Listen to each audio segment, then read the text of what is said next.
Ladies and gentlemen, welcome to the second round of the brand new third season here at Ferrari in the F124 driver career after an expected difficult Bahrain Grand Prix where we did show good pace. The car was very quick, as shown by my teammate Charles Leclerc, who romped to a massive victory. We hope to be more competitive this time around in Saudi Arabia. We're very close to upgrading the car for the first time this third season. We're anticipating being a challenger for the driver's title this year and the Constructors' Championship, provided that we don't get caught by other teams, should be a bit of a shoe-in here, although I'm sure Red Bull in real life thought that at the beginning of this season IRL, and McLaren have changed things, of course, in that arena, so things may change here too, but I'm hopeful at the moment that we can continue to improve the car in the right direction to ensure that we stay top of the pile.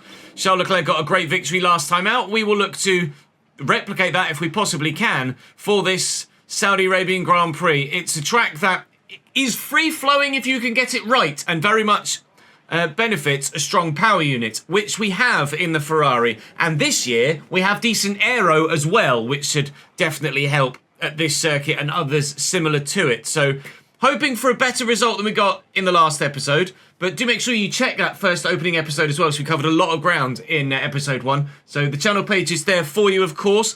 The My Player in the FC25 save continues going from strength to strength as well. Thank you for your continued support in all of the FC stuff. The Managed Mode of Manchester United is still over on the main channel too. Still going strong there as well. And, of course, come and join me on stream and see all of it recorded live. Links in the description down below to the Twitch channel and to the YouTube live streaming channel too. Time to put boots to ground and wheels to tarmac. We shall head to practice here for the Saudi Arabian Grand Prix. Drop the video a like, subscribe to the channel, and we'll go and do our best in the desert. We seem to be there or thereabouts with the handling of the car with the setup. Happy enough with it. I'm going to be slow in a straight line, but I'd rather be slightly slower in a straight line and able to keep it in a straight line than be faster in a straight line, but when I get to a turn, be doing donuts. So, we'll deal with the setup of the car in the nature that it is. It's a really difficult circuit to nail, is the Jeddah Corniche, so we'll be happy enough that we're confident enough in the car to be able to take it forward and try and achieve what we can this weekend. We got loads of resource points there, so we shall upgrade the car. We said we were going to do rear downforce, I think, weren't we, for our typical. I had a lesser discount last time. It was like I had 1105 and I needed 1125. Now I only need 870, so I could have afforded it anyway. Only 535 left now elsewhere, so can't afford to do anything else, I don't believe, at this stage. That's correct. So we've got more to upgrade here and more available to us as it will come in due course. See, Charles Leclerc will start upgrading stuff as well. The brakes is, at this moment in time, the only thing that I could look to improve. The brake upgrades in previous years have affected gameplay negatively, so I'm apprehensive to do any more brake upgrades. I'm very happy with the brakes as they are, really, on the car, to be completely honest, so I don't think really we need to upgrade the brakes. Obviously, if Charles decides to do it, that's out of my hands. We'll head to qualifying now. Again, I know I say this more often than not, but it's not a circuit I'm very confident or very good at.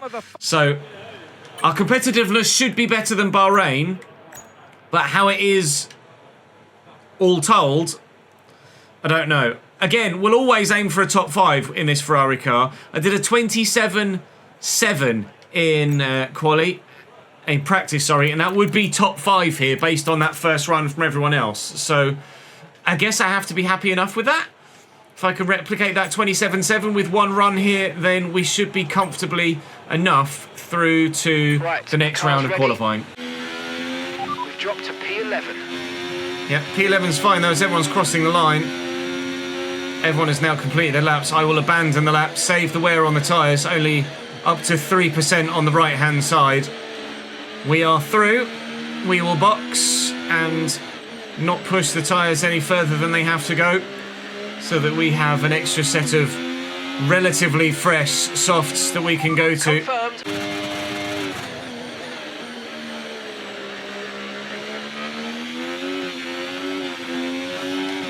Yeah, we're going to be close to a 27.4, 27.3 That should be us through. Not very high. 9th. Yeah, should be us through, though. Lovely. Through to Q3. They're in the 26s at the front end of the field, and you imagine they're going to get significantly faster yet still when we get to Q3. Both Astons through, both Ferraris through. Only Max through from the Red Bulls. In actual fact, Ollie Behrman didn't even make it through Q1. Piastri out, though, is an intriguing one. The McLaren in 15th only. Lando in 8th only in that session. The McLarens were the main rival to Charles Leclerc in the last round. So both Hasses through, both Mercedes through as well. But both Astons as well. Surprise elimination of Ollie Behrman, or is it a surprise considering you don't expect Ollie to be able to get the most out of that Red Bull? We'll wait and see what happens in the next round of qualifying, but one McLaren and one Red Bull will not be in it.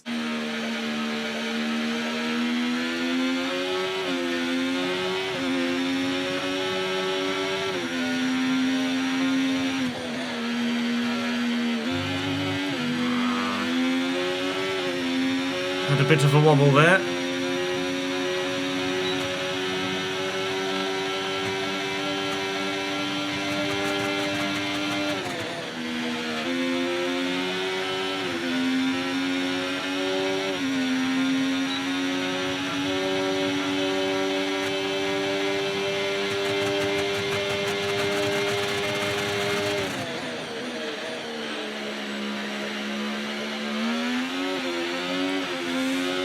Feeling we might be about the Mercedes here. 8th, 9th, 6th. Oh, okay. I'll take 6th. Very pleased with the qualifying performance of 6th at Jeddah. That's absolutely something we can be happy with. We might be able to do something from there. Then, but really, we're just getting started. Oh, God. For lights out tomorrow.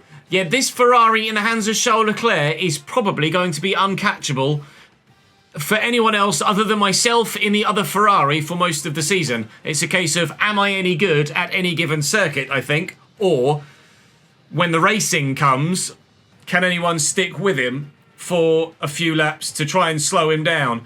I think Charles Leclerc might be getting pole at every circuit that we go to. I'm 6/10 off. I'm a little bit slower than, well, look, there's just over half a tenth only between 2nd and 5th. Then there's a 10th between myself in 6th and Sainz in 8th. And then the Mercedes are a little way further back. So there's kind of Charles, then 4, then 3, then 2. But what that means for race pace, I don't know. Those that are there at 4/10, absolutely we feel like we should be able to match their race pace then. Provided, of course, we can manage our battery well enough to keep ourselves competitive in a straight line. I think it's it'll be a case of everybody's trying to hang on to Charles to maybe, hopefully, beat him with strategy at some point in the race. But Charles Leclerc's quite strong, evidently. Race time! Well, again, we feel like we know the grid. I don't imagine there'll be any penalties because everyone should have enough of a backlog of free parts available that they don't need to take one. Obviously, as we get further through the season, then people will start to run out of parts, allowed parts, with the more and more retirements they get. There were a handful of retirements in Bahrain, I think. 2, maybe? A couple? 2 or 3 retirements? I can't actually recall off the top of my head. Sure we had a couple. Like one of the Saubers, I think, retired, didn't they? Behrman and Zhou Guanyu both have a penalty. There you go. So there were some retirements, or at least they've taken something. So, well, the front 10, other than Lance Stroll, on the medium tyre. And then the back 10, all on the soft. Probably makes up our mind as to what to do strategically, doesn't it? And that would be a medium hard one stop. I'm not going to put the hard on first because I want to make sure I'm competitive enough in the opening stages. What we could do though, evidently with that great tyre wear, or with the slow gradient of tyre wear, regardless whether it's projected or personalised, what we can do is let's take some fuel out, but not loads. 54.2 maybe. I think it said 99.8 is what I probably need. Might have been 98.9. Regardless, we'll do 54.2 laps worth of extra fuel. So what we could do there is just stop on lap 20 and try and undercut, basically, because that's a very, very simple strategy. Those that are on the soft, one presumes, are two-stopping, although they might be able... if I can remove that stint, they might well be able to go soft hard, actually. It says that it is a viable strategy, although it's not as fast as the medium hard, because the softs will die faster than something that dies really quickly around this circuit, for sure. So, strategy's simple. One stop, medium hard. All right. I'm going to go for a quick toilet break, give everybody on stream a prediction for where they think we'll finish, and then we'll go racing. 1 light, 2 light, 3 light, 4, 5, and off we go. Brilliant start by Lando next to me. Max has immediately come across to cover the inside, and he's gone very tight there. Lando's gone around the outside of me. I'll now try and go around the outside of him, but I think Lando's just got me there. Loads of wheel spin on the curb. Here comes Carlos Sainz, but I'm going to have the inside line here, am I?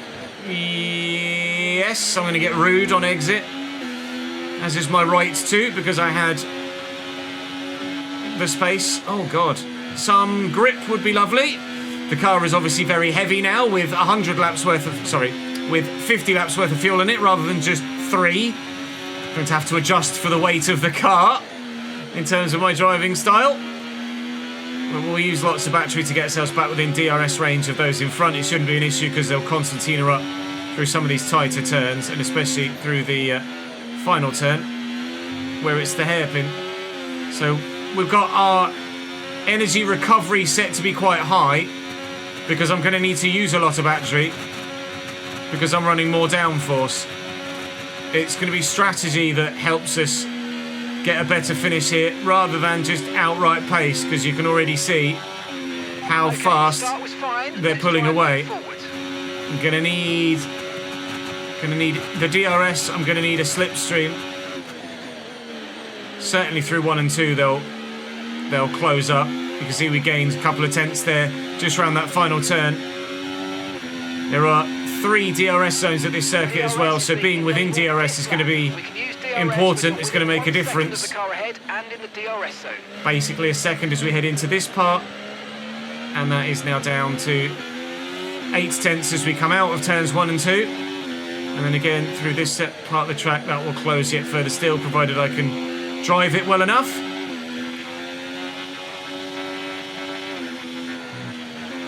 Which we very nearly did. A little bit of Tony Hawk's in over the curb. That one's a bit of a dick. Deary me. Tried to send me back to Bahrain, that curb then. Carlos Sainz is now very interested in the back of me, and I'm out of DRS range of those in front. Sainz has got over a second's gap to the car behind him as well, so he's not under threat from anyone behind him. You can quite clearly see how I struggle with this circuit. Sainz will get me here, but I'm actually going to let him, and then I'm going to follow him up to the back of everybody else, basically, is the plan. He's been rather...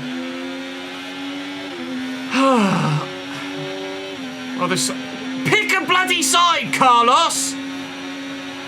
He's just driven right up behind me and stopped. So now those in front are 3 seconds down the road rather than just... Oh my God. I didn't want to do that. Now they're 3 seconds down the road rather than just 1 and a bit. Jesus Christ, Carlos. Show a little bit of aggression, will you? He just would not make that overtake. I tried everything I could to let him past whilst not losing much time, and he just was not bothered about making the overtake. Good. Well, now we're 8th, not 6th. Or 7th, as the case may be. And Carlos has decided he wanted to screw me over, and actually, as it happens, he screwed himself now as well, because the gap's 3.3 seconds, 2.5-ish for him, and he's going to have to show some real pace to close that gap back up again. Why is he... I'm annoyed at you, Carlos. I'm annoyed at you, mate. Such lack of aggression there. I've I'm driving angry now, which is not going to help. I need to stay calm, drive well, and it will come back to us. Calm down, Ches. This is where now I very much do need that undercut to help the strategy.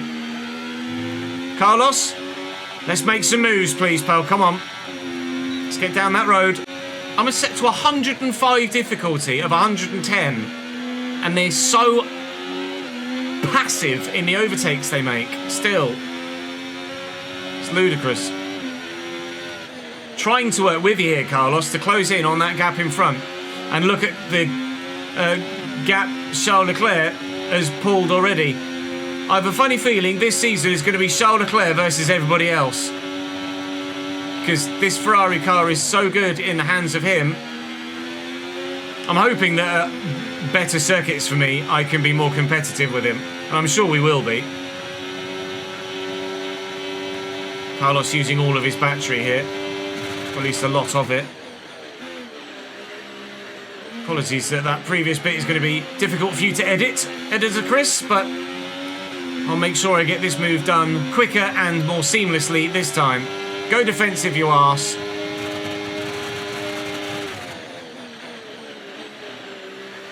There we go. Through and position held. Good. That was better, wasn't it, Carlos? You see what happens when you work with me? Together, we'll close in on those in front. That's called being aggressive and actually trying to make a position. I don't know whether you've ever done that in your career. Charles Leclerc, unsurprisingly, sets the fastest lap of the race. And actually, Sergio Perez beats it. Perez, of course, with the use of DRS, whereas Charles Leclerc out P1 on his own doesn't. I think the Constructors' Championship is very much in the bag if Charles Leclerc is going to do this at every single bloody circuit. I'm sure at others I'll be able to be closer to him. Bahrain and Saudi, as you guys that have been watching me for a while well know, are not two of my better circuits, and are not two circuits where I'm really going to be able to compete with a very, very, very fast teammate. The gap in front is pretty stable at the minute, though. Okay, gap to the car ahead, 2.9 seconds. So we're not actually losing more time at the moment. Maybe as they continue to fight with one another, they'll come back towards us. As I get more... Yep. As I get more and more into the flow of it, he says, as he makes a mistake, then we'll be able to close in on them. Sainz is through. I'm not going to let the Mercedes through. Okay, we lost the position. Try to keep focus. Stay with Carlos, and we'll try and close that gap back down again. Oh, that's the thing. It is so important that you get a good run onto all of the straights, that one little mistake like that, or, you know, like that from Carlos, lol, at least I'm not the only one to make a mistake, can completely ruin everything. And, well, that's ruined Carlos's race because he's lost loads of positions there. Get to your teammate ahead, 9.4 seconds.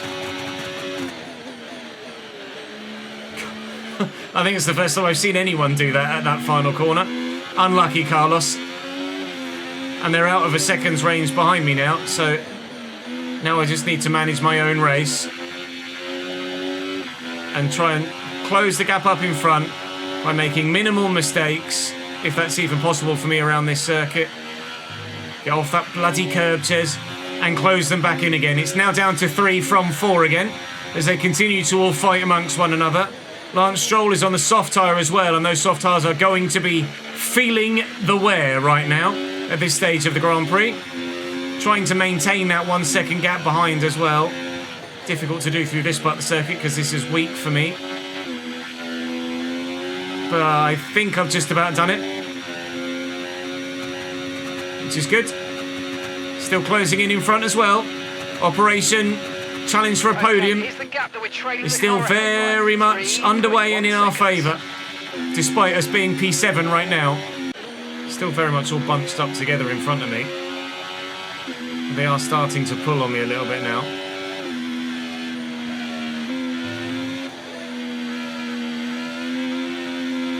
I'm going to need to put a few clean laps together if we're to do anything about that gap in front. Between you and the next car, 3 seconds.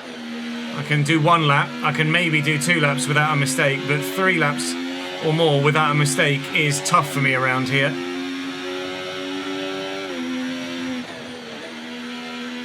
Especially as tyres continue to wear.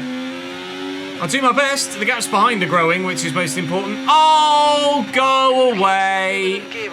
Good. Well, we turned mechanical DNFs back on, and it's lasted a lap or a race and 10 laps before mechanical DNFs have came back in. Ferrari are being Ferrari once more. If we stand any chance of winning any championships this year, we are going to have to turn those off. I wonder if I restart the game, if I get the chance to start the race again and change the settings. I'm not sure whether I will or not. But Christ alive, that is painful. I think effectively I'm doomed to a lap 10. Doomed to a lap 10 failure there. Because I'm pretty sure it's hard. Well, I know for a fact it's hard-coded into any given race that you're going to have a retirement as soon as you start it, and you can't change the settings unless you're at the laptop. And I think as I load back in, it's going to take me straight to the race, which it is. So I now have to do another 9.5 laps of this Grand Prix off camera, because there's no point you seeing them. And well, in fact, I might as well just retire, mightn't I? There's no point me doing them to then wait for the retirement. I might as well just retire. Well, we are not going to finish this Saudi Arabian Grand Prix. We are going to, unfortunately, find ourselves... I'm just going to do the formation lap as fast as I can. We're going to have to retire from this Saudi Arabian Grand Prix, unfortunately. And then, frustratingly, we won't be able to get anything from this weekend. But I will turn mechanical DNFs off again. I was really hoping that this season would be different, and that we could have it be quite realistic in that I wouldn't get them 7 or 8 times. Can I skip the formation lap? I can. I wouldn't get them 7 or 8 times. But it having happened in race 2 of 24 does not give me much hope. So we know for a fact that it will retire me again at the 10 lap mark. So I'm just going to retire.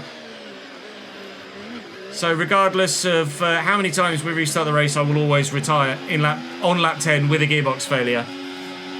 So that's a short episode. I apologise about that. We will bring another one to you very, very shortly. It's been an absolutely it won't be long before you guys see it again. Notably, though, Charles Leclerc wasn't able to get the win, and he pissed off at the beginning of the last one. So actually, that's probably worked out better for us than previously. So Charles does not just race massively away at the top of the standings. I think my rating has gone down with that retirement. That sucks. Well then, we'll turn mechanical retirements off, and for the 3rd round of the championship, which I think is Australia, we will not have mechanical retirements on moving forward. I apologise. You guys voted in your majority to have them turned back on again, and I agreed. But unfortunately, we're going to have to... Can I do it from here? We're going to have to turn them off again. So, fault frequency standard. Technical faults will be enabled. That's the DRS and ERS issues that don't force a retirement. And other retirements are now off. It is purely a content decision. You guys don't want this to happen 8 times of the 24 races this year, do you, really? Now, with the tyre allocation, I'll go back to the balanced tyre allocation for Australia rather than using the hard one. But unfortunately, that is all this episode is going to bring to you. Sadly, because we do 100% race distance, I don't have the time in my recording schedule to do multiple Grand Prix in the same recording schedule. So I'm 10th in the driving standings with 3 points, but we are only 34 points behind Charles Leclerc and Max Verstappen. It could quite easily have been 50 if Charles would have raced away with the result in the last round. And the Constructors' Championship is still very, very close. So we will have no more DNFs from mechanical retirements. If I bin it in a wall and it feels like the realistic thing to have happened, then that we will take. But we'll head to the Australian race weekend, and unfortunately, you will probably be able to tell from the length of the video that that is a short one. But, oh no, and it's a wet Grand Prix in Australia. You have to be kidding me. I can't see either exactly what the weather's going to do. But you can see from here that I have, well, I think it's actually a fully wet race. Oh, God, the news gets worse. Okay, cool. Well, I'll do what I can in Australia, but that one's going to be a pain in the backside as well. Can I upgrade the car anywhere? Do I have enough resource points to do anything? No. Even if I wanted to do the brakes, I couldn't, and I can't do anything else. Okay. I wholeheartedly apologise, but that's that for this one. The My Player series will continue to come to you every single day during the week. I will get the next episode of this to you as soon as I possibly can. But for now, for this episode, that is all she wrote. I apologise. It is what it is. The game's gonna game. It won't game me again, though. Join me in Australia. I'll see you later.